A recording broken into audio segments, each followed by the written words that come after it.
On October 16, 2018, the Rossmore Homeowners Association hosted a town hall on Measure G at Rossmore Park, a new Los Alamitos Unified School District bond measure before the voters on November 6th.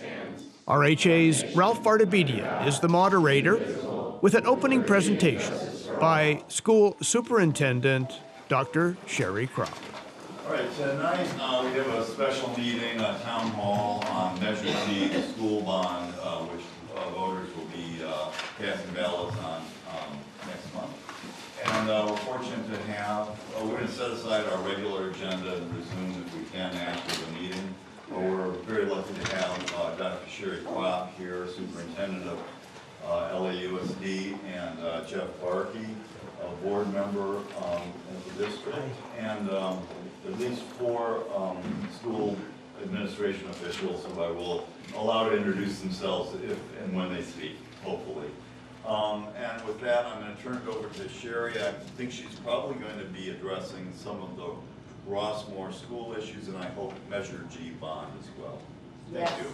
Thank you very much. And so I do have some people here with me that can answer questions at the end if anybody has them, but our board president, Dr. Barkey, and our board vice president, Diana Hill, and our assistant soup of business services, Dr. Nguyen. Just for the record too, Dr. Barkey, Dr. Nguyen, Andrea Reed, and Brian Leibel all live in Rossmore. So they have a vested interest, obviously, as working for the district, but also as they live here and they make their home here and their children go to our schools, or did. So a couple things. When I initially was asked to come, it was just to give an update on the state of the district, so I'm going to do that in just a much briefer fashion so that we can get to Measure G.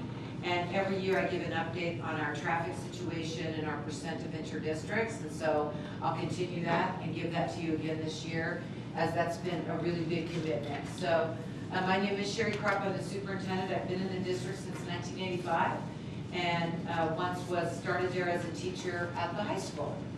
So here you go. Help if it was on. So again, just thank you from all of our board members for being here. And so what's different about LoSal? That is our theme this year, Lead the Difference, and we think everything, but everything good. And so we did unify in 1980. Some of you might have been around then, and we used to be 3 different districts. We unified. We now have 9,981 preschool through adult transition. You may not know that. They're housed at the district office. These are adults, our students who graduate in special education or they don't graduate. They're on the non-diploma track, and we educate them until they're 22 to learn life skills. And we have over 1,000 employees, 3 communities, 1 vision. I always say this everywhere I go, but we need to all be leaders for kids and really let your eyes light up when they enter the room. I say that sort of as a joke even in your adult life, but I mean it for sincere with children. When our eyes light up for kids, for other people, for our spouses, our friends, they really do notice. And every student is 1 adult away from a success story. So I know that there's so many young people in your community. It could be someone on your team, your neighbor, your niece or nephew, but anytime you can spend time with young people, you can change a life. And so that's a little research for you. It does show that one's self-efficacy is what determines our performance, not actual ability. So anytime you can help a young person believe in themselves, that's how you can also change a life. So we have a culture of innovation and ongoing improvement. I hear a lot of it. I try not to read Nextdoor Rossmore sometimes, don't be offended. But I do get some screenshots sent to me, and so I'm answering a few of those that weren't accurate. We have STEM at all of our grade levels. STEM stands for science, technology, engineering, and math. We have 17 career courses at our high school. It's not gone, but we replaced ROP classes, not all, but most of them, with our own credential teachers. They're still work preparation classes, but they're called CTE courses. We have sign language at the high school, which now receives college entrance requirements, meets that. And we have a new course called Financial Literacy that Dr. Barkey brought to us that our kids love. Some examples of new programs this year is that we started a community college partnership program, and in 1 year we had over 800 students interested. So these are students who take a course on the high school campus and earn community college credit. We also started this year free foreign language for our elementary students, and we started with Andrea in second grade. Yes. Second grade. And so we're super excited about that. We're known for our 4 A's, and some people say, why are these all so important? So obviously academics is our main thing, but when students are connected to school, they have better attendance, better grades, they're happier, and are more likely to graduate from high school and pursue post-secondary education. And the dreams that our families have for their students is that they do go on. So 91% of our students go on to post-secondary education, so it definitely matters.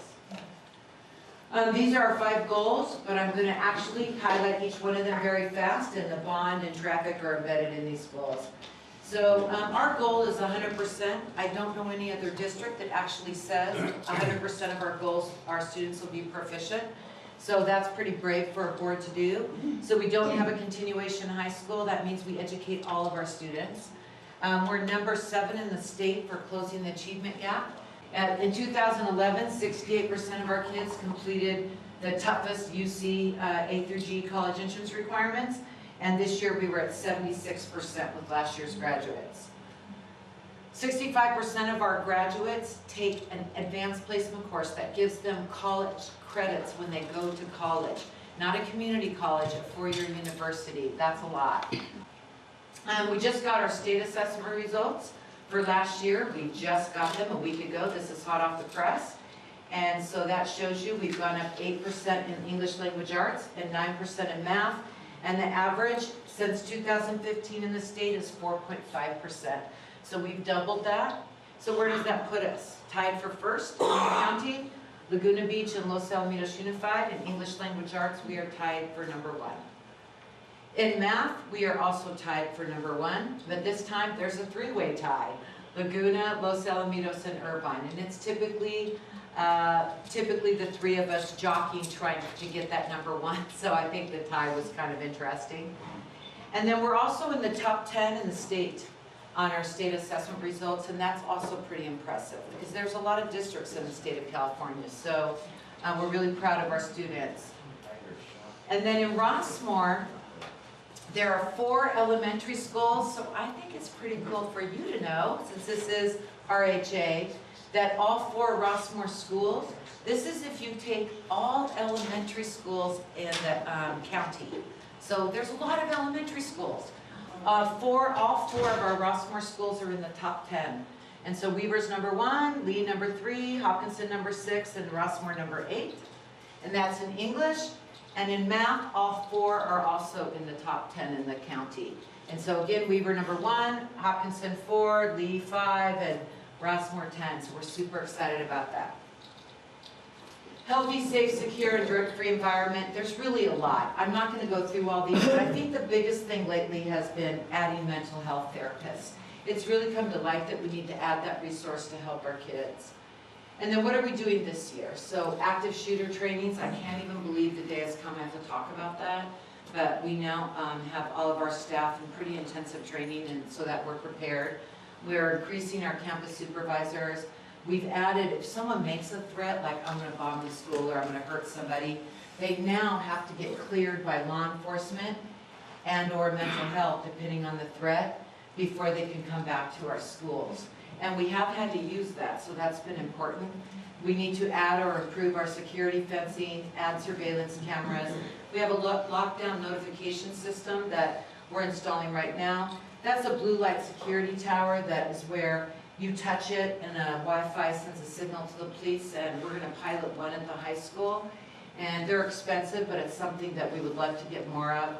And then we have a place for law enforcement on each of our campuses to come if they want to break, and that's important because we want their presence. And so number 3, enhanced communications. I only have one slide, but we try to do as much of this as we can.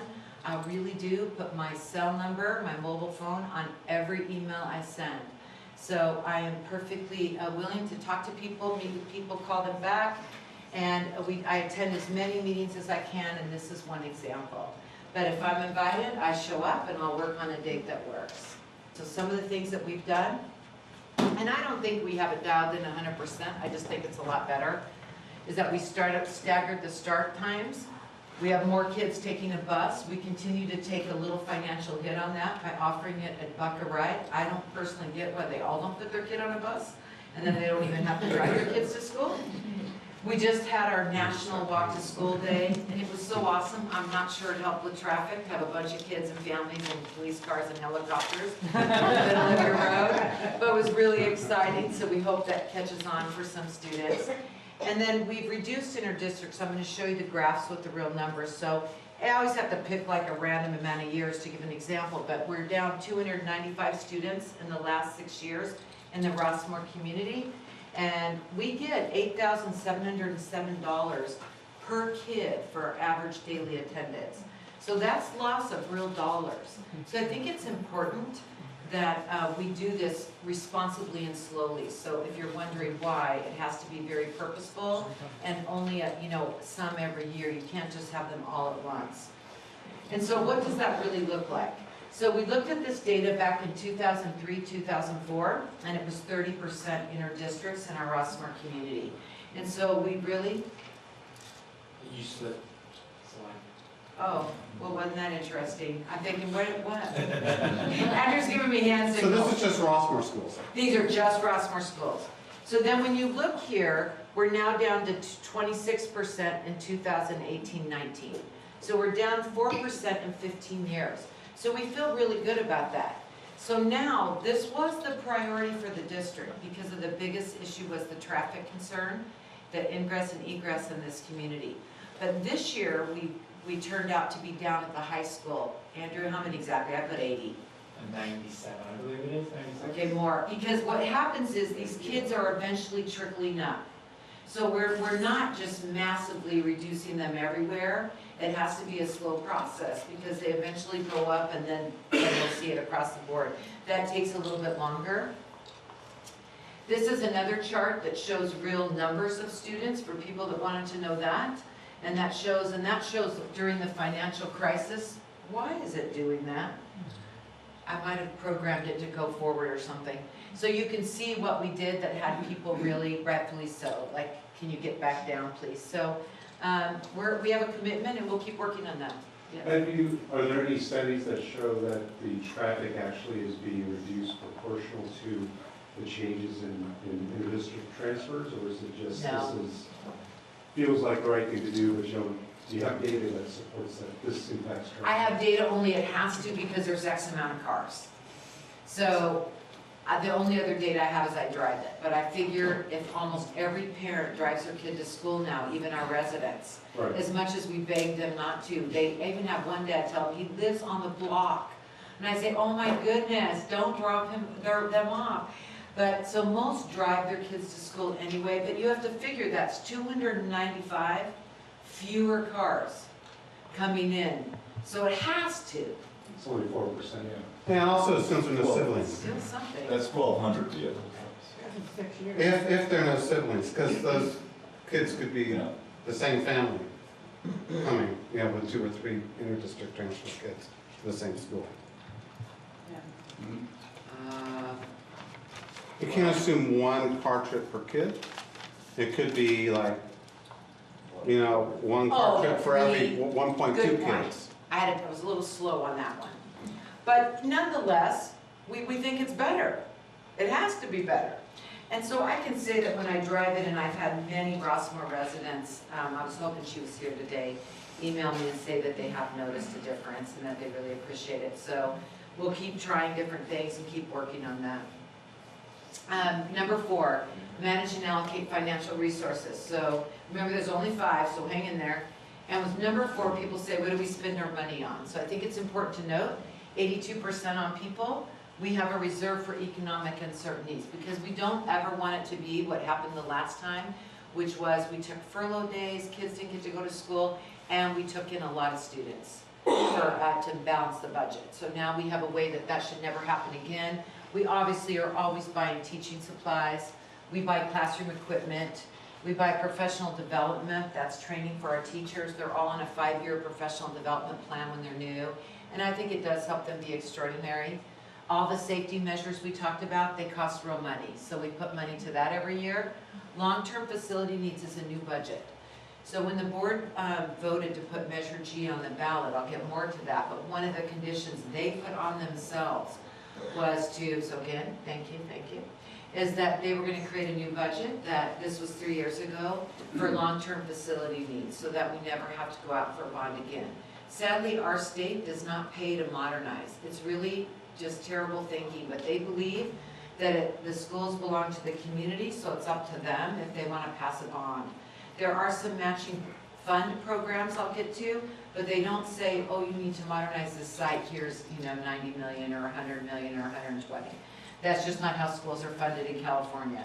So the board now has a budget so that over time, if we keep adding to that budget, and that's a commitment that they passed in the resolution, which had to be passed prior to the bond going to the Orange County Register of Voters. We also have a budget for deferred maintenance, and I hope that you've noticed, for example, the 4 Rossmore schools. They've been modernized, so it's our responsibility to maintain them every year. And then I'll get to that. And then we put money into technology, and some people ask me about our pension liability. So we also put money into that. So we have unfunded pension liability we put in a budget for GASB 45. So people that own businesses and know about this, so we have 13 million in that budget, so that we have the money set aside for our future liability, and we put 1.4 million a year into that. And so it's just a sad also reality we have to do in this state. So number 5, so provide high quality facilities to meet the educational needs of students. So this one I know also is of great interest. So a couple things. We have every site on a 10-year deferred maintenance plan to continually upgrade them. So I talked about regular deferred maintenance we do every year. That we do. We also have a fund set aside for schools on a 10-year plan. So I'm going to give an example. McGaw was the first school modernized, and this last summer, it had been 10 years for them. So they were the first one to get a 10-year makeover. And what happens in a 10-year makeover is we make sure that their technology infrastructure can meet today's conditions of technology, the paint, the slurry, the roof, all of that stuff. And we did it last summer. It did cost 1.2 million, but now it's good for another 10 years. And so we have the ability to continually make sure that once our sites are modernized, that we continually make sure they stay that way and never become like they were 10 years ago. And then we also do ongoing work with builds, landscaping, and all of that. Okay, in 2017, we did a master facilities plan. We have needs across the district that are minor. It really became to the high school. So 10 years ago, the high school was in the best shape. And so if you drive down Little South Boulevard, you might have noticed the multi-story building on your right, the boulevard. So that building we had done right around 2003 to 2005, and we did some other work there. And they were the only site that had air conditioning in every room, and they had internet, whereas some of our elementary schools did not have wireless internet. And so they were in the best shape, and that's happened in 10 years. And so, in our other sites, just in case you're wondering, literally, like I'm not exaggerating, had trash cans that collected water that leaked through the roofs. So they were in just terrible shape. So now the high school is over 50 years old, and the infrastructure there also needs to be replaced. It is our last site. And it is the only school, and that's approximately $20 million. And so people say, oh, you could do that cheaper. Well, that's not really true. If we could, we would. So we have conditions and rules that we have to do, and then go out for the lowest bidder. So there's pretty strict rules in how we can bid on a project. And remember, these are approximate, because you don't really know until you've gone out to bid on the full project. So we also need a new building with updated classrooms for science, technology, engineering, and math. This has really exploded in the last 10 years. And the current infrastructure that they have is so old that you can't update its ability to add technology, the power to, and almost every student uses technology now. In fact, all of them do. And then the UC system is voting, Andre, do you know what date? November, this one.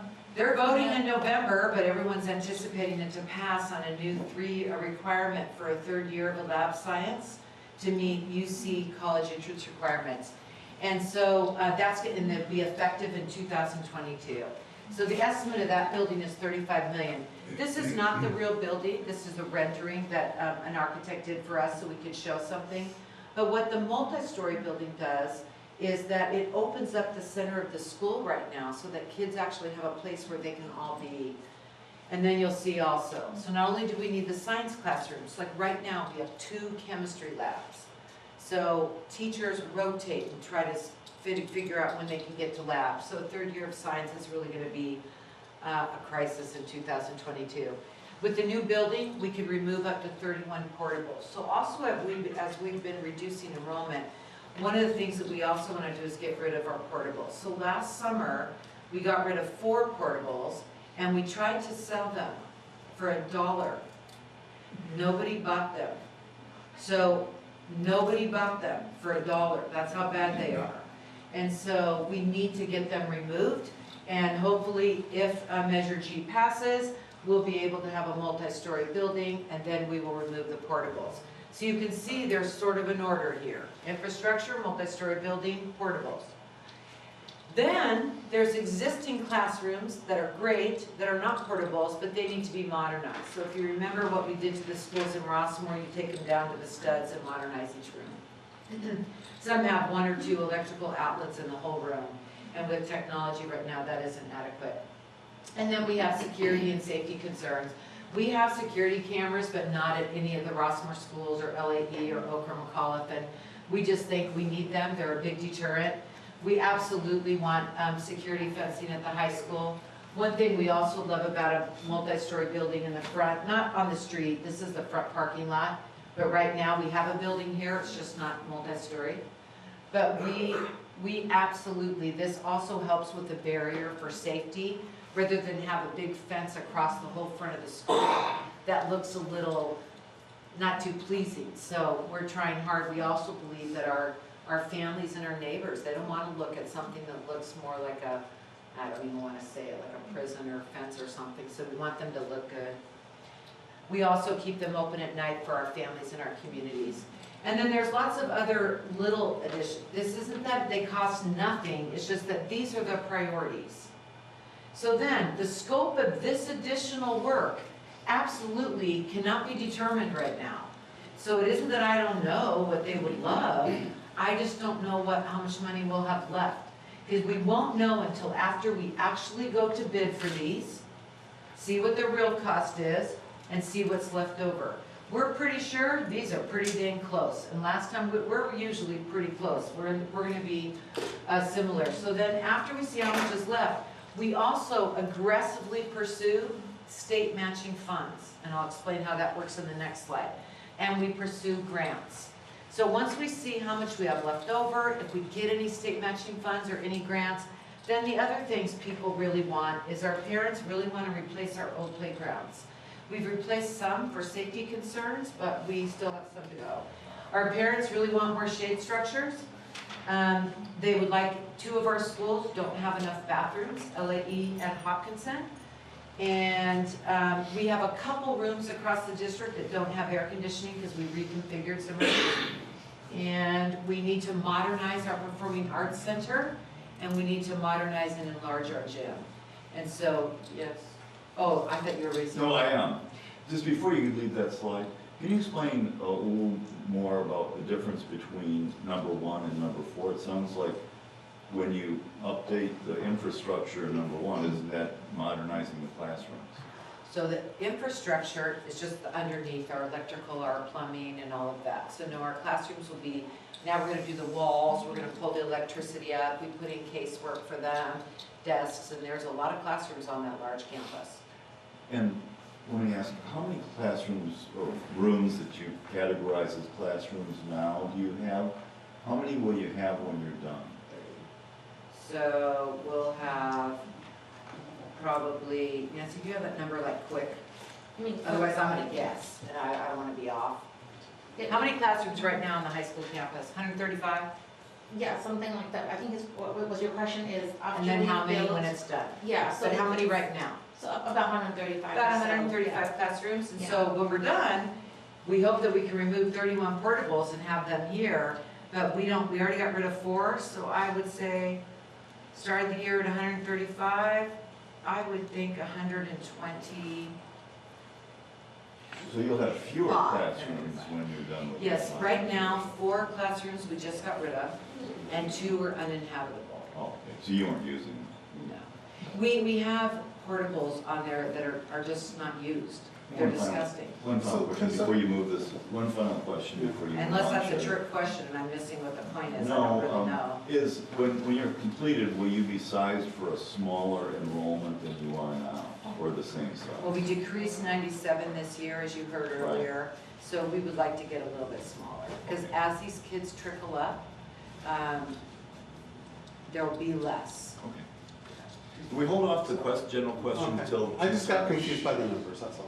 No, then what? Because what? So it sounds to me like there's 131 classrooms, and you said. No, I'm guessing. I hate those kind of questions. It's Okay. about 135 Okay, when we okay, start so here. let's say 135. All right. Because it's just directional. And you got rid of 4, so Recently. that take it down by 4.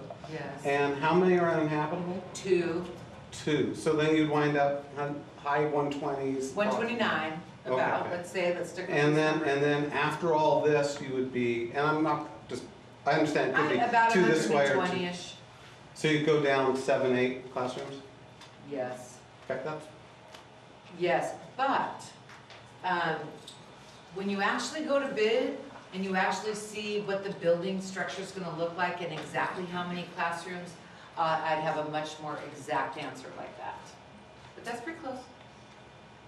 So I'm just confused. How did you come up with the numbers that are, I'm sorry to ask a question. No, go ahead. How did you come up with the numbers that are out there right now? Because people ask me for that, like what would an estimate be of that cost? So these are really big ballpark. Not that ballpark, so Nancy, can you answer that? Yeah, no, of course, yeah, we We have. went to somebody who does this for, our architects and buildings. Yes, we have a program manager and they came up with all these numbers for us. Because, it's not that random, because they went out and see what the different projects are and then they put in these numbers together for us, so it's not that random. no. So But you're it's, saying they could change quite a It bit could once you change. go out to bid. when you go out to bid, because what if it's 5 years from now? Right. Well, who knows? The cost would have escalated, but we would like to move fast if the bond passes, and therefore those numbers will hold truer. So the sooner we do these projects, the better, because then costs are escalating right now, and the part of the reason they're escalating is that the economy's good right now, so everyone's out, to bid. We had a couple projects a year ago, we couldn't even get anyone to bid, and they were just routine maintenance, but it's not as bad now. Yes? If you're gonna get rid of 15 classrooms, about 135 less 15 to 120, does that mean you're gonna reduce enrollment at LaSalle High School by 25 times 15, 375 students? No, so this is a danger in answering the question with numbers when I don't have the exact right here. Well, So if we say 135, 15 times 25 is 375. I know, so respectfully, let me answer that question. So we have 135, and 4 of them we've already removed, so now we're down to 131. Okay, 2 were uninhabitable, now we're down to 129. okay. So depending on exactly how many rooms we'll get in the final design of this building, which we're not gonna pay for until we find out if Measure G passes. Oh, there's classrooms in that building? Oh, yes. Okay, I didn't know that. So this, depending on how many we can get in there, will determine also how many more additional of the portables and all that we can remove. One last question on that, I have 50. My last question is, you stated ADA is $8,700 a student. But you don't net $8,700, that's gross revenue. That's not net. So the person in the district is actually paying on this bond versus the out-of-district student. There's 75% in district, 25% out-of-district. The out-of-district pays 0 on that bond that I'm gonna fund, and you're saying that we're getting $8,700 a year of additional revenue. That's revenue, that's not net. So, I think what you're asking is, the money that we gain is not exactly the money that we're bringing, correct? Correct. Is that what it's saying?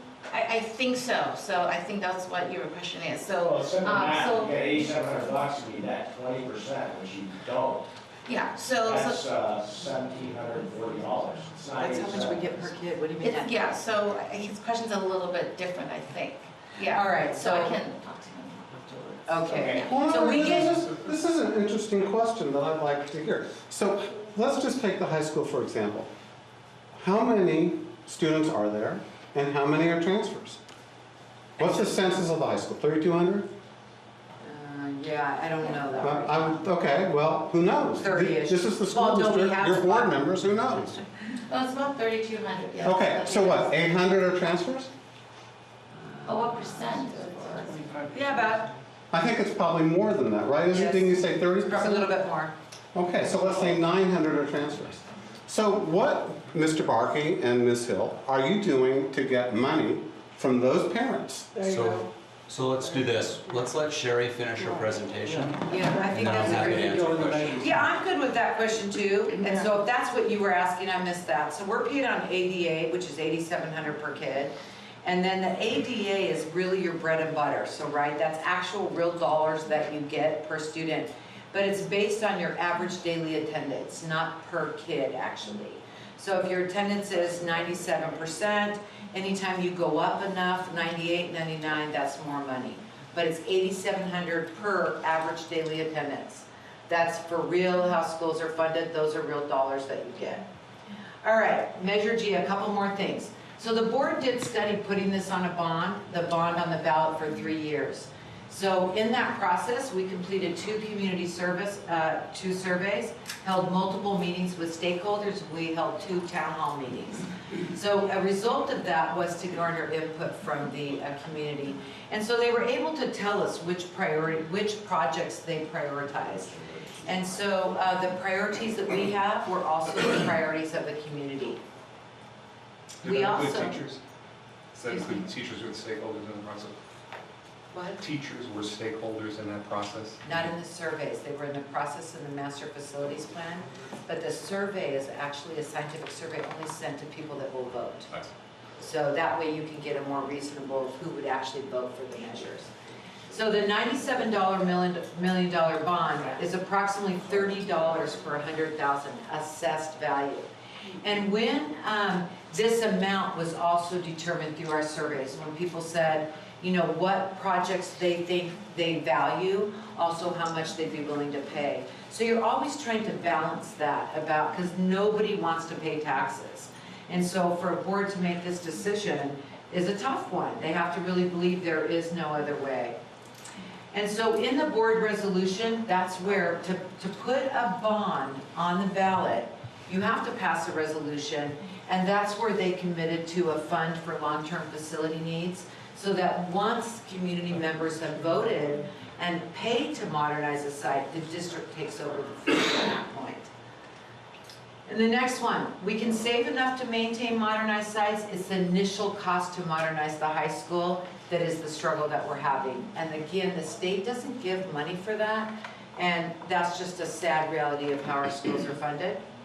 It is our last site to be modernized, and it's not to increase enrollment. So I don't know, I've said that every year. We've shown real numbers, and when the kids matriculate up, we're down 97 at the high school this year alone.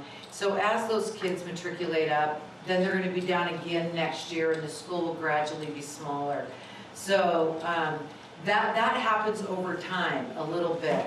So with enrollment, we have a pattern now where I come every year and I share these numbers, and you also can see by the charts it's not an exact science. So I can't tell you that it's for sure going to be down, you know, 54 or 83. So it depends on who moves in here and then how many of our residents that we have. But those are real fewer numbers that we've taken, and all 4 of our Rossmore schools are smaller. And our high school has, as I said, this year alone, over 90 fewer students. A couple more things. We meet the conditions of the Orange County Taxpayers Association. That's really important, and pretty conservative measures there. So they have a list of things that they want you to do, and we're going to do those. All funds stay local, and a lot of times when you pay taxes, they do go to the state. And these do stay local for schools. They can only be used on facilities, and they cannot be used for current salaries. And then we also are required to have a Citizens Bond Oversight Committee. This is a committee of citizens that are there to ensure that the money is spent responsibly and on the projects that are on the voter approved list. So that's the group to make sure that you don't get the money and say, we'll forget what list we have. We're gonna spend money on something else. And so we really appreciate that. If the bond passes, there'll be a notice and people can apply to be on that. And they are all community people. We also have a Yes on G, Residents for Excellent Schools Committee, and I think that's important to talk about. Brian, thank you for being here. But what happened is when the board decides to put a bond on the ballot, they don't, and I don't create the committee and raise the money or use district funds to pay for a campaign. So the way that has to work is that there's a committee, they raise the money, they make the flyers, they do the signs that are out on the doors, organize the phone banking and all of that. And so Brian is one of the co-chairs, and so it's that committee that's doing the work. So Brian, thank you, and Dave also. And there's, how many people on that, 15? Yes. About 15 people. We are aggressively already pursuing these grants so that we'll be eligible should we pass a bond sooner than later. So for one example, the board just passed a apply right now for a career technical education grant. So that means in this building, there's gonna be space for kids to do engineering type work. That is a really growing field. And so we'll be able to apply for matching funds. This is up to $5 million, so if we spend $5 million on this building, we would get $5 million matching. This is, you can also apply for matching funds to modernize schools that are over 25 years old. We qualify for that, but that is not a dollar for dollar match. I don't want to mislead you. That is whatever the state decides to give you, and there's no way to predict. And I know you're going, that just can't be true. Oh, it's really true. I wish the state funded a little better. So you apply after every project that you do. So if you spend $25 million on a project, you're gonna also, we're already applying now to be eligible, be ready. The state might give us $4 million matching. They don't really give you $25 million. They can give you nothing. They can give you $1 million, $4 million, $2 million. You want to add anything to that? Yeah, no, it's perfect. Yeah, so sometimes. But it does sound crazy. Yeah, so sometimes they may say, well, in this building here, these rooms qualify, and based on these rooms, the state will pay 50%, or they pay 40%. So it's kind of hit and miss. But we did receive about $30 million last time, so far from the state. So that's one good thing that we're being able to do that as well. So this is important, and I just want you guys to know that we aggressively pursue that. The last, yes. We're talking about the bond, right? Yes. So we can expand it to the bond that was issued in 1990 for $13 million. Where according to your website, it said we had enough money to pay it off in 2012. Your website, not mine. Yet you continue to assess that. Mine on my property tax is $200 this year. When there will be $40 million at the end of 2024 plus a minor amount of interest. Why aren't we using some of this for G? I'm lost on that question. Can you answer that? Pretty straightforward. He's asking about the. All right, so I'm going to finish with this bond, and then I'll get to that. So we have, if I could finish Measure G. So one last thing.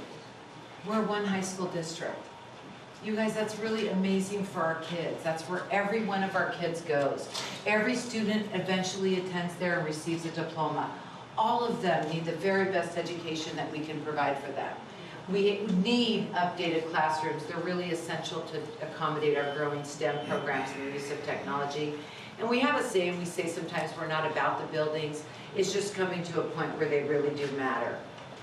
And so, lastly, I just believe Los Alamitos is a great place to live, work, and go to school. We have excellent programs for our kids, and I hope that it stays that way.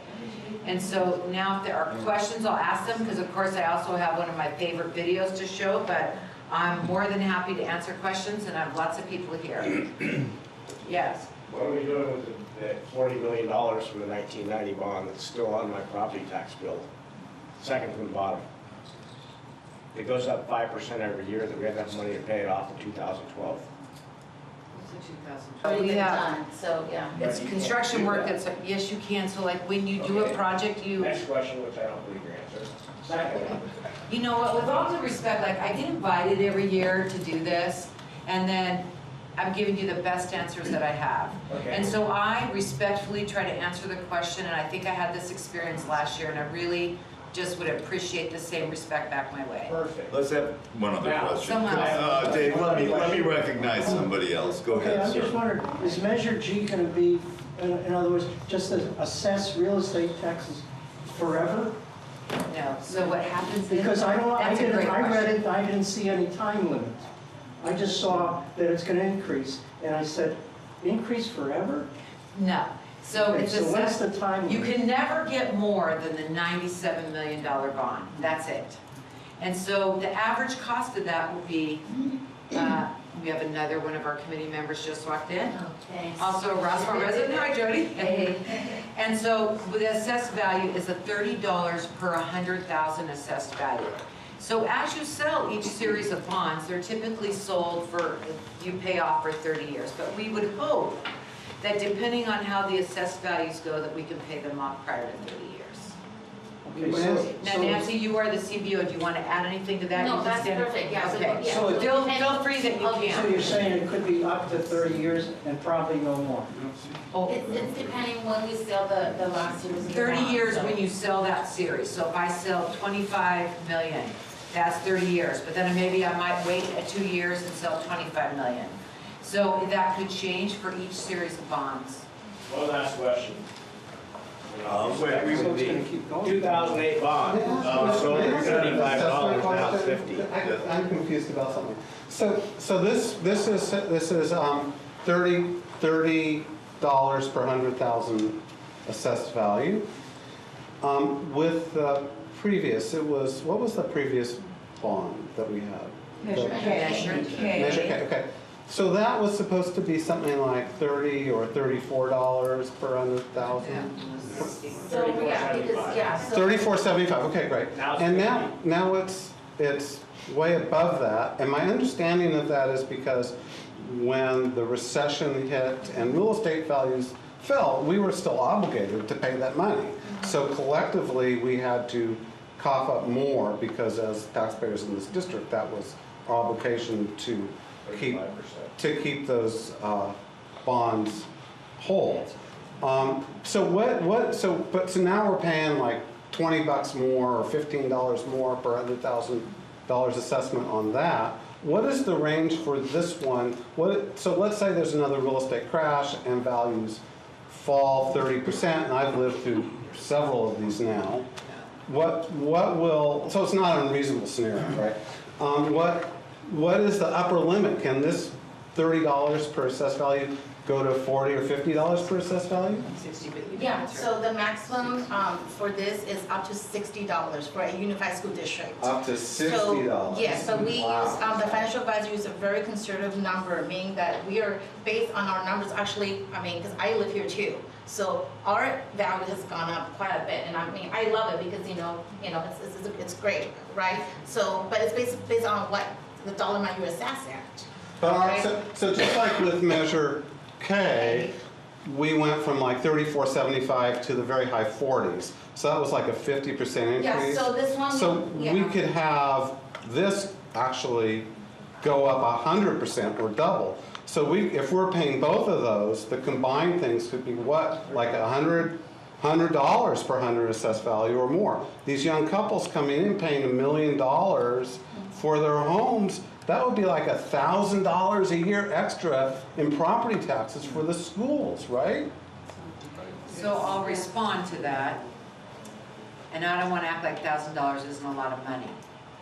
And so when we surveyed our families, over 90% moved here for the schools. I cannot tell you how many actually anecdotally, thank you, also tell me consistently that they had a choice. They could stay where they were and pay for private school, or they could move here and pay more for their house and pay for our schools. So I do believe that we are a big draw to live here, and yet I know the way I say that offends some people, because I think it's a dream community to live in Rossmore. even without the schools. But I know for sure that over 90% of our families move here for the schools. When you So obviously when you- they're paying that, and it must be worth it to them. When you framed that question, was that the only reason they moved here, or one of the reasons they moved? What was the primary reason? And there were many choices. Primary. The primary The reason they come to majority the of people schools. in your survey. Over 90%. You did, Andrea, how many years, 3 years ago? 3 years. 2 years ago. Flat out. Thank you. I know some people don't believe that, but I sent the actual results that year to show everyone. Ask people why they moved here who have children in this school. I hear a lot of confusion over, and I'm not sure this applies just to Leisure World, but segment of the population that can vote for the bond and then opt out, is that correct? No, Okay. no. So I'm going to explain. So Leisure World cannot vote for the bond, and so they can't opt out, and they won't get charged. However, it just came to our attention that the registrar of voters, and I can send their actual letter to email to Ralph to forward, because this is, will sound odd, but we had a big meeting, conference call with them, and their error, some ballots in Leisure World received on their ballot a vote for Measure G. That vote will be suppressed, it won't count, but their ballot is still going to be eligible for any other measure or, you know, whoever is running. So they're going to be sending a letter, and they said ASAP. So I have an email with his signature and the Orange County Registrar of Voters logo that I'm responding to each person that emails me. But in the meantime, they're supposed to get a letter out tomorrow to the residents in Leisure World who received Measure G on their ballot in error. So Leisure World residents won't be contributing to the school district? No. So they're carved out, and then the parents of the transfers are But carved out too. also property owners who don't live in the school district, you know, like income property owners. They'll be, I don't know what you mean. I mean, if you have income property in Los Alamitos, but you don't live in Los Alamitos, you don't get Measure G on your ballot. Well, you do. Yes, you do. If you own the property, you do. On your property. At Leisure World, they, Depends where you No, they don't have to vote, but the renters may be voting on it. Right. The taxes. Right, they get- Yes. You can't believe what happened. Rentals, yes. no, you're gonna pay taxes if you own the property, Yeah. whether you live in it or not. Yeah, but if you own the property, you don't. Yes. You're not. The tenants get to vote. The tenants get. So the interdistricts, I want to go back to that a little bit. So, as I've said now, 6 years in a row, we're slowly and responsibly reducing them. This is, we believe, as fast as we can do it, or this financial picture would be worse. So we'll continue to do it in this very purposeful and responsible manner. In the meantime, it's not lost to me on what you said, so a couple things, just factual. So wherever people live, they pay the taxes in that property as well. And their kids aren't going to those schools. And so the state has made a big concerted effort now to more and more, and our local community, to care less and less about that. And their assumption is that people pay taxes on all the bonds of wherever they live.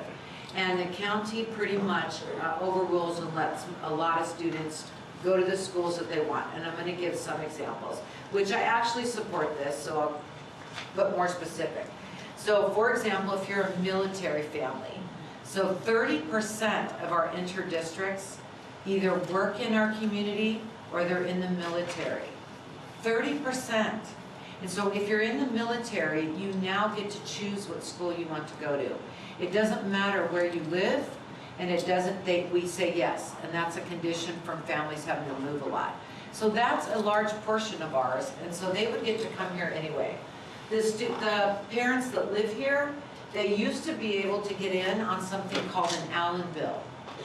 We had so many requests of people trying to get jobs in our community to attend our schools that we now no longer take students on an Allen bill. The board passed a resolution that we would no longer do it or voted on. I can't remember exactly what they voted or resolution, but we no longer take new students on an Allen bill. But we have many that are on it, and when the Allen bill was passed, they are treated the same as our own students. So you can't just kick them out. So the state has had a little few funny things along the way that has made it a little bit harder for us. But we probably, to be honest, wouldn't have gone much faster anyway because of the financial hit. We are doing it this slow process. But I think to have Rossmore down to 4% lower than, in 2003, and have the high school down 97 students in 1 year, that's a lot. And we'll just continue on this path every year. I also think it's not unreasonable that if the bond passes, that we know what the average assessed value in our community is 400, what's the exact number? 458. 458,000. So we know that the median assessed value is 458,000. So the median amount a person would pay, $120, something similar to that, a year. And I think it's not unreasonable. Oh my goodness. Not the whole district. I know, but I don't know which question's happening, so I'll repeat that, maybe I didn't say that wrong. So the median assessed value in our entire district community, Seal Beach, Rossmore, and Los Alamitos, is 458,000. What's that from? Where did you get that? Median means there's as many below as above. Exactly, yeah. Well, our financial advisor was the main No, but there's two questions she asked. One, can you stand up and answer? She asked, where are you getting that? Oh, from our financial advisor, they went through the database and they determined that number based on all the different taxes that they get. So we have we have a financial advisor that goes through all the data to help us to determine what that number will be like. It's not fair market value. That's what. Yeah. Oh, is it you know what? Okay, then. It's not, I'm not sure the question, I hear a lot of, it's not the fair market value. It's not what you could sell it for, it's for the assessed value. And so the median, according to our financial advisors, is 458,000. So back to my point was, I think it's reasonable to ask students and not students, their families that are here as an inter-district permit, if they would be willing to donate that money. I actually believe that many will, and that they would be happy to do so. But I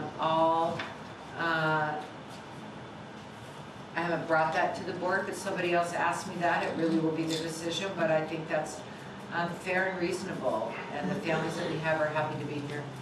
I've got two short questions, okay? The first one is, I think I know the answer. If we have a more affluent district like Rossmore, the taxes we pay, okay, they go to the state. I mean, whatever monies you get are redistributed from the state. So in other words, if we're in an affluent area, the kind of monies that you get are no different than, let's say, a less affluent area would receive. Is that correct? Yes, you're talking Prop 98 funding. That's determined. All right, and then my second question is... You mean the ADA money? Right. Yes. All your money is ADA money. For the lowest funded in Orange County, Right, so if, for example, a less affluent area, we get the same amount of money They get determined by more. Sacramento than you would get here. They get more. So the They new get more, They okay, get more. all right. So the new, it's really sad, but the new LCFF formula, you get extra money for students that are English learners, foster youth, and that qualify for free or reduced lunch. So we are the lowest funded in Orange County. Right. And then the second question, because you're all here, I wanted to ask you, when we did this thing with Village 605, you got a certain amount of money from Lincoln Properties regarding the crossings, Catella. Can you say anything about that? Oh, No, we didn't. No, we but I wish didn't. we You did not? no. That I is just not supposed to true. get like a couple $100,000. No, but what I really want to do, it's just it's not here and it hasn't been approved, I think there should be a bridge. So at the time, we talked about there ought to be, unrelated to the Village 605, so maybe that got mixed up in there somewhere, but our district thinks there ought to be a bridge. Yeah, that's a safety issue there, crossing. Yes, and I think it also would help tremendously with traffic. So we did talk with the city of Los Alamitos to get them, and they did apply for a grant, they didn't get it, but that need isn't lost to us. I think we could use one on Catella and Bloomfield and one on Wallingsford and Catella. Because if kids could ride their bike or walk across that bridge, but I realized we'd have to look at what corners so the houses aren't impacted that are there. But I think a bridge can make a big difference, because we say we want kids to walk or ride a bike to school, but if you try to turn right coming out of Wallingford and you have to wait for those walkers, that is not a joy. So I'm just saying, I love that they walk, but I think the bridge could make a big difference. I think you're talking about that, but no one has offered to pay to help us to build those two bridges. A comment. Okay, Milt wants to make a comment. One comment. We've been involved in the concept of the interdistrict and who pays for what. I think we should also keep in mind that people live here in Rossmore whose kids go to St. Hedwig, go to St. Anthony, go to Valley Christian, and are homeschooled.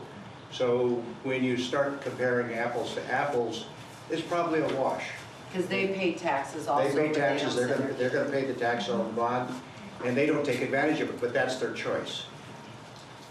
So, you know, the fact is that I don't think the interdistrict should really be an issue that we're discussing in terms of fairness, because the fact is that we can't exempt. If you send your child to St. Hedwig, doesn't mean you're going to get exempt from paying for the bond. You're still going to pay for the bond.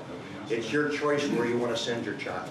Now, the other piece of it too, and they didn't really state that, but it's actually state law that says a parent can choose where they want to send their child.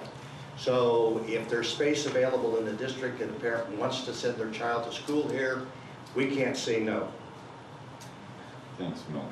We say no now because our schools are at capacity. So for example, and I think it's important, it's been our commitment to the Rossmore community. So as we've been able to, we've converted classrooms to STEM labs and media centers. It's been beautiful. We have a music lab. And so that makes it so that we can reduce enrollment at those schools, and we're not going to be forced to take students unless they're in the military. Military children we will take in those schools, but we have put some of them at LAE and McGaw. So that gets a little bit, thank you, I really appreciate that. Okay, Yes. a couple questions. Will every classroom at Lozelle High School be modernized? Yes. Will every portable classroom be eliminated? I want to say yes, but until I have that exact specs, I don't know that exact. And That's this, the hope. okay. As many as possible. They gotta go. And is this building going to be facing Cerritos? Yeah, so right now in the front is, if you're driving down Cerritos, there's parking. That parking will stay. But where the building is will be a new building that's multi-story. Because right behind that building, it's quite thin. It's just an open, useless space that could be part of a new, larger multi-story building. Can I just offer two comments? My comment, maybe Jeff can address this. It might be true that people move here for schools as their top priority, but certainly many great, successful, high-priced communities don't have very good schools, like communities in Long Beach. I'm thinking about Naples. Pasadena doesn't have a very good reputation for having good schools, but it's very high-priced homes. So I accept what you're saying, but I think the other point is that Rossmore would be a very desirable place to live if you weren't as good as you were. I want you to be as good as you are. Your board resolution specifically cited twice that one factor would be that it would enhance property values here. I don't think that's a very good reason for the community to vote for that bond. I'd like to think we should be voting for the kids' education, to give them a good place to go, not as though it was our bathroom we're remodeling. The second observation I'll make is when you started this process, it was before President Trump's tax reform bill, and most of the people in Rossmore will probably exceed the $10,000 deductibility limit. So that means whereas they could have deducted the higher property tax bills before, they won't be able to now. And that's about a 25 to 28% additional cost that they'll bear. So I don't know if you took that into consideration or discussed it, but I'd like to ask that. Did you? What's your question? My question is, did the board ever consider the fact that the Tax Reform Act actually increased the amount that people will have to pay by 28% because they can't deduct the school bond So tax from the federal tax? I don't know that the board sat down to contemplate President Trump's tax reform bill and how it might affect Rossmore and the local communities. But what I can tell you this is I've lived in Rossmore for 22 years. The most important primary reason why my wife and I chose we could live anywhere we want was because of the school district. Period. And we moved here, So- the schools never came into play. As a matter So that of was fact, we had almost bought a house in Newport Beach. And after we did some research about the schools, et cetera, we chose Rossmore. As a matter of fact, I was at a home a few days ago, Los Alamitos, right on the border, Los Al, Long Beach. One house separates the district. So we were at a Los Al district home, talking to the guy. It's one of those developments where the builder comes in and there's like a tract home and they're all identical. The house next door, $180,000 less versus the house that was in our district because of the schools. And the guy I was talking to said he bought this home specifically with a real estate agent because he knew this home was in the Los Alamitos district. So if your question was, did the board discuss the tax reform bill from President Trump in consideration of whether we should move forward with the bond? The answer is, I don't remember that, but I don't think we did. Okay, well, it's the ability of the residents to bear the cost of the bond. And then you, Is a real risk. so I'm just gonna say, you know, I realize that there's enough people in here with each an individual an opinion. And I can only tell you that when we sent the survey to all of our families, for the primary reason, they said for the schools. I can only say that when you talk to local realtors, if people ask about the schools, they said yes. We talked to many of them. So I think you can do that and you can ask. That doesn't mean there aren't people that move here regardless. I'm sure there are. 9%. I was wondering, you must have researched other school districts also. I'm not familiar with the other school districts in the area, but have they also had similar type measures, like increasing real estate taxes on the properties in their communities to get funding? Yes, there are probably every district in Orange County. Okay. I'm sorry, you had your hand up, but I Right didn't know over you here. was- Yeah, Donnie asked her. I've been Yes. doing that for an hour. She's wearing out my shoulder. He said I could do that. Thank you. This is Rossmore. And the amount of people coming in with the kids, you can't even get out. You can't even get out, you can't even get in when they're coming and going. Now, are all of these people that's coming into Rossmore, are they gonna be paying for this building? Or is it just all of us living here in Rossmore? And bear in mind, you can drive all over Rossmore and you're not gonna see a kid anywhere out there. So more people live here with no kids. You know, sure, like he came for the school. Everybody else I know came here that already, their kids are already grown and gone. So it's not all about the school at Rossmore. It's just not. Okay. So now, are these people paying for all of this that they're coming So in here? I'm not sure what you mean, so. I'm Okay, gonna- So I'm, this is Rossmore. this is And Rossmore. everybody outside of Rossmore is driving their kids into Rossmore to go to school here. And then they go home. They're not in Rossmore. Yeah, but you have Los Alamitos and Seal Beach. that have Okay, schools all of in there, that. too. So is it just Rossmore paying No, for they're this? all No. paying Steel Beach, Los Alamitos. They're all- Okay, that's important. That's very Sorry, important. I didn't know what it meant. The traffic on the Yes, end. so the bond would be for Los Alamitos, Seal Beach, and Rossmore. That should be listed because So it it's- sounded like it was just Rossmore. No. No, This here oh, building. I'm trying to tailor, because I'm at And RHA, then but the school bond is system, and since any, it took so long to get a question, the school system, when they graduate, I don't care where they graduate, what school do you know in the United States that when the kids graduate, that they can get a job to do something other than flipping hamburgers? The schools are not teaching any education for the kids to have a job. so, Period. so first, one thing she said was that I want to point out is that everyone in our district community pays on bond taxes. So Seal Beach, Rossmore, and Los Alamitos. Second thing is, do I know any high school where kids can graduate and get a job? Yes, I do, Los Alamitos High School, but I'm gonna paraphrase and What answer would their that. job be when they So I'm graduate from gonna- high school? That's a good one. So I want to talk a little bit about that though. So the But they need dreams, to upgrade. They should, when they get in high school, they should at least have a trade thing being taught to them. I don't care if it's making a car. I don't care if it's tuning up a car. I don't care if it's repairing a refrigerator. I don't care. But they need a trade where they can actually go somewhere and get a job. so two things. Let her answer the question. So Andrea, again, and Andrew, we've done some work on this. I don't know a school that's a caliber like us that has as many career courses. We have 17 on our high school campus. But Compare what career courses mean. they're like sign language, you could go be an interpreter. Careers with children, you can go work at a preschool. Fire science, sports medicine. Careers with children. Yeah, so there's a ton. But Engineering. Those aren't really good paying jobs, none of them. They should get, they're not good paying jobs. well, so the rest of my answer is that Those are just. 91% of our students go on to post-secondary education.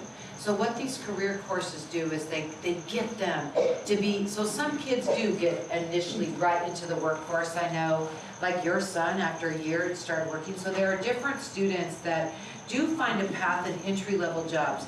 But by far, most of our kids, they might find an area they like sports medicine, but now they want to go be a doctor or a physical therapist, and so they go to college.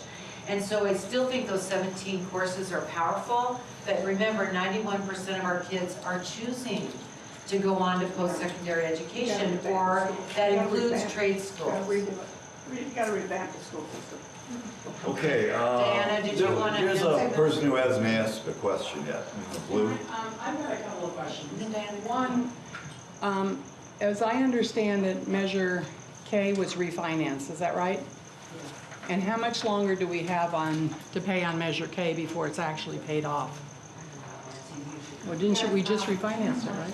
2042, yeah, 2042, that's the number that's. How long? 2042, that's the number that's. 2042? 42, yes. And when did we put Measure K on? 2008. So, and how much was Measure K? $126,000. 126 million, and we're now looking at 98.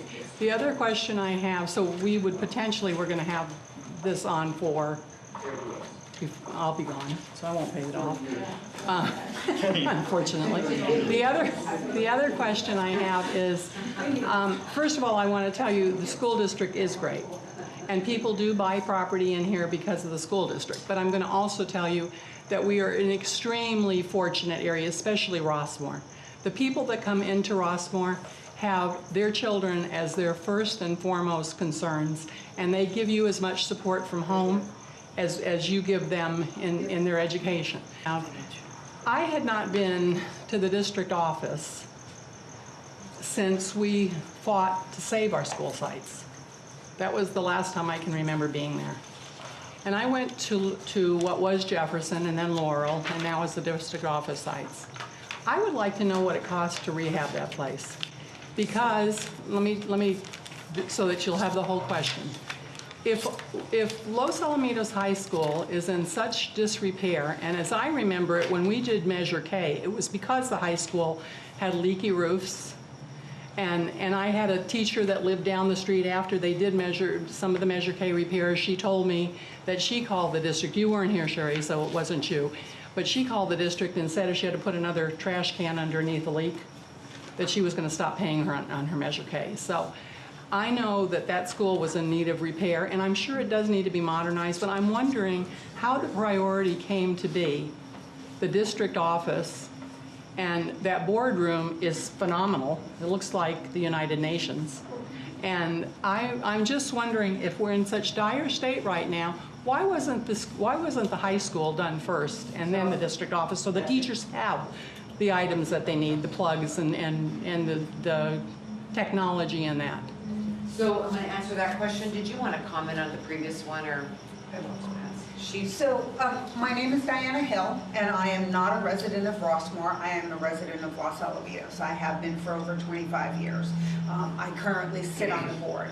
I chaired Measure K along with some other people in this room who were involved with that as well. And so it's something that we believed very strongly needed to be done at that point in time. And one of the reasons was my children were graduating from high school and were no longer here. And so when I looked at our schools and I looked at our assets, my background and degree are in accounting, I understand that these are community assets. And that if I wanted my property values to stay high, not only because of the phenomenal education that children were getting, but it's also about what our assets are doing within our community. And I believe very strongly not in overtaxation. I believe in keeping things local. And when I realized that we could put a bond in our community that would better our community assets. Our schools are our community assets. They act as many of our parks through many parts of these communities. Our children and our people who don't have children take their dogs out and go and run in the fields or when there's not schools. I mean, they're used for a lot of different things. And so they are our responsibility to take care of. And if there was nowhere else to be able to get those funds to do that, personally, I felt it was best to do that and be able to control it here. And we have for so I wasn't on the board at that time. I didn't get on the board until maybe 4 years later.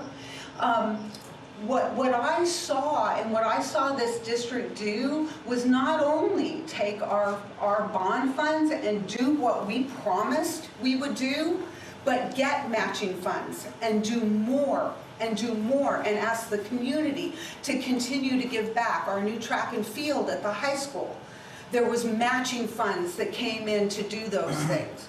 So when we had those resources, we were able to go out and do more in this community than we could have even hoped for. And I do honestly believe that it is our responsibility, and these schools are our assets of our community. It's just like our roads. It's just like our parks. But this is how we have to, in a school district, be able to take care of them. Does that make sense? So, no, I'm going to answer that. My question Okay, so now I love your question, I really want to answer that, but I wanted to make sure she got that comment. So I think it's a great one. So at the time when Measure K passed, the high school was in the best shape, and so we did spend about $30 million at the high school in terms of that new multi-story building on Los Al Boulevard. We fixed some of the, well, all of the roofs, but only a few were leaking at that time. And we repaired infrastructure that was over by the gym. But the whole infrastructure was not done, and we didn't modernize all of the classrooms, and we didn't extend the electrical. But 10 years ago and 12 years ago, when we started that master plan, I don't think we could have anticipated how technology and STEM would skyrocket like it did. And yet we're pretty progressive, but not that. We were not that progressive in that. The district office at the time had trash cans under the roofs, for real. And I think the big myth is that, and I'll get to the boardroom last, is that it's this big, beautiful building where I sit and board members. And the truth is we have over 50 staff members that work there. So even though kids aren't there, they are classified staff that do the work behind the scenes. So we have all of our information technology, our computer repair. I'm going to go around the building so I don't forget. All our teacher trainers for professional development, all of our special education department, all of our mental health therapists, all of our nurses, our adult transition program, which are the kids we educate till they're 22, all of our business services people, paychecks, all of that, all our human resources, all our testing for when we hire someone, so that's why there's a testing room. We do all of our staff development training there, that's why there's a training room. So that's why there's a lot of people there, and a lot of programs there, and we serve a lot of kids and families there. And then we also have a boardroom. The boardroom turned out to be far more spectacular looking than I think we could have possibly imagined. So the building was already there, the outside exterior, but back then the interior of these buildings were a courtyard. And so I think it was pretty clever. We enclosed the courtyard in the center of the building. So that's why there's no windows. So when we enclosed the courtyard, we built out the front and then we put the skylights on the top to let some natural light in there. But that's how that boardroom evolved. And the reason is we desperately needed a training center for our professional development, and we desperately needed a place for adult transition program. That has really skyrocketed. We used to send those students to private placement in other places, and now we went from like 7 to 18 to 22, and so that's a growing program with the growth we have in our autism in this country and in this area. And how much was that? 15 million, About 15, yeah. about 15 million. So it's just not, you know, but would I take that 50, like right now and today, would I live with a trash can to get 50 million at the high school? I might, oh, and also. I'm sorry, 15 or 50? 1.5. Okay, that's what I thought. And also, we need to have infrastructure there modernized too. That's our headquarters for all of our IT, our information technology and our Why wireless couldn't someone program. just go up there and fix the roof? Yes, here's the question. Just go up there and fix the roof. Why do you I need wish. 15 million to do this? It would be, Fix the roof.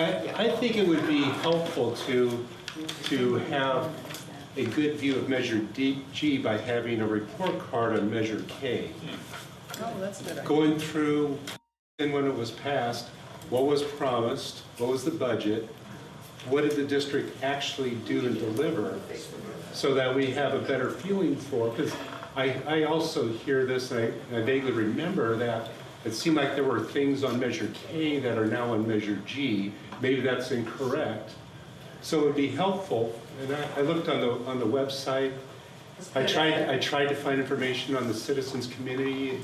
I'll put it up there. Yeah, it's hard to find anything, but if there was a report card, here's how we did. No problem. It'd be easier for us to evaluate this. So I want to respond to that. So we did a lot of that initially when we think the community, and so you guys might remember our board report where we said we promised these things for the 126 million. We were able to deliver these things, which was more than we said we would deliver. We did so much better than we thought. Now, part of that is because we did an aggressive schedule, which prevented some of the initial escalated costs that we expected and escalating costs. And the other reason is it was a bad economy during part of that time, so we were able to get more people bidding. But we have that, every project that was on there, and I will add that to our website. So give me a couple days, and so I can put that up. Could you explain why it was refinanced, why K was refinanced? Because at that time, the interest rate was lower, and so it actually benefited the taxpayers. Why did you extend the term of it? So at that time, so what happens when you refinance it, you can do it a little different way. And so the overall, the interest was saved. So it's a helpful thing to the taxpayer. It doesn't, I mean, it does. We didn't take the extra difference. Yes, the district does not get any of the dollars. Why did the term go from 30 years, yes? So depending how it was refinanced, and so but the idea was when you refinance the bond, then it does save the taxpayer the interest that pays going forward. Well, why did you extend the term? If you could have just reduced the interest rate and kept the same term. It's a 38 years. All the bonds They don't all They all at different times, so it's like depending when they were sold, they weren't sold at the Each same one's time. 30 years, but we Yes. didn't sell, we didn't sell 126. Does that make sense? Yeah, okay, that's, yeah. And then that was a good question. I didn't get what that might have been what the gentleman wanted earlier, but I missed what his point is. okay. You know, we didn't sell all 126 million of the bonds all at one time. So you sell a certain amount, 30 years to pay it off. Might be 3 or 4 years later, you sell a certain amount, 30 years to pay that bond off. So that's why it isn't, when we give you a date, that's when everything is paid off. But the ones will get paid off along the way, depending on when the bonds were sold. So each tranche of bonds were only 30 years, and when you refinance them, it remained. No, did they get refinanced like you would your house an additional 30 years, but hopefully you Yes, guys but ever have to pay that. I guess the interest, Because I get stable your interest, so it's lower. Won't the bonds get paid off Remaining- faster since our assessed values have increased and our percentages have increased? I hope so. Yeah, So Yeah. we hope so. So I think, the idea is our They took value a is hit. going up higher than what we're projecting, so we're very, very conservative on the numbers moving forward. So, But we should answer that. So when you pass, it's expected like a certain percent every year. Yeah. During the 7 years, they didn't go up that same amount. But we're catching up to that fast, so I would hope yes. My tax bill caught up. I did too. I'm sure So everybody I else am did with too. you. So, yes. Will the CTE courses include industrial arts, like plumbing, mechanical, So contract work? I love that. They won't they don't, no, I won't say that. They don't right now, and I want to say why. So those are handled by ROP and community colleges. Right. And so we used to have auto shop, and then we didn't have students signing up for it anymore. And part of it is because the technology has changed so much that our old equipment was just archaic. And so then when we went, ROP runs that program. And so when we asked them to have updated equipment, they didn't pick our school. So part of it is people have to realize ROP, so we started hiring our own teachers, and we call them CTE courses, because ROP doesn't pick us as a site, because we won't get 1,000 kids to take it. And so they go to schools where more kids take non-college prep classes than college prep. So then our kids can be bused there or go there, but it's not on our site. Same with wood shop. So our equipment wasn't how people in the business are really doing it the same, and ROP pulled our program. Okay, so our kids can go to these programs elsewhere.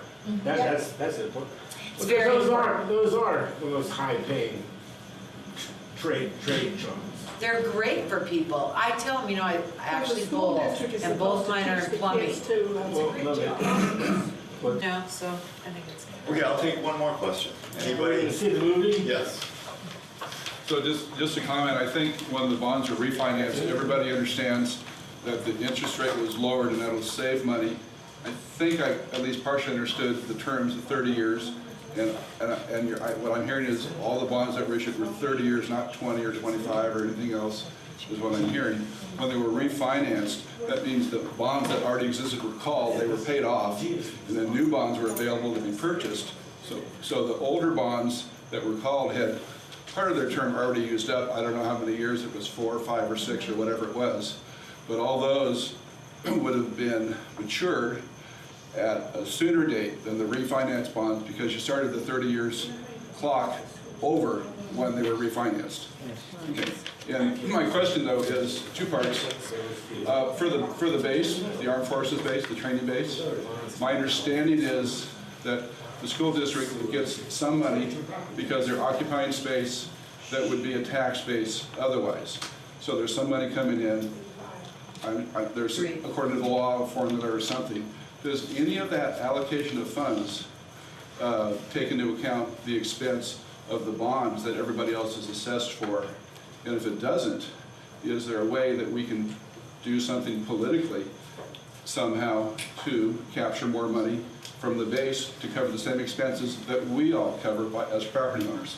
So we would love that, and we pursue that every year. We have a contingent, in fact, Nancy's president of the California group. So we have 2 military bases in our district. One is the Seal Beach Weapons Station and Los Alamitos Joint Training. Thank you. And so both of those, we get about $3 million a year through the federal government, and we have to lobby like crazy just to get that.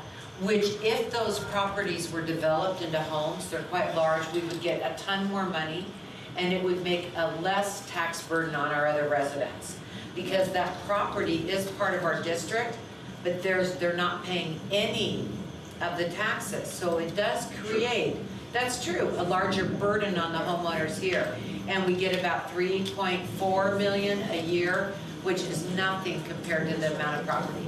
So the bonds really aren't taken into account, and if they were, it wouldn't really matter because the amount of money is so small in comparison to that they pay in comparison to whatever anybody else pays. But wouldn't it be great if but then again, if they were developed, we'd have more traffic, more people, so, I'm not sure what the wash is in the well-being of our community, but well, I'm yes. just suggesting if they're not, just like you say, you're trying. We would like more money for those 2 properties. I'm with you there. We would like a lot more money for those 2 properties. And I think having the transparency, like someone else asked, about what's happened with Measure K. And Love it. We have that. And whether the other bond already exists still from 1990. There was questions about that earlier. I'll put all that up there. Transparency for lots of details on that people would like to see. We had it up so long too, and then with Measure G, we took it down to me, but I got that. So thank you for Thank you. giving us this opportunity. Thanks very much, everybody.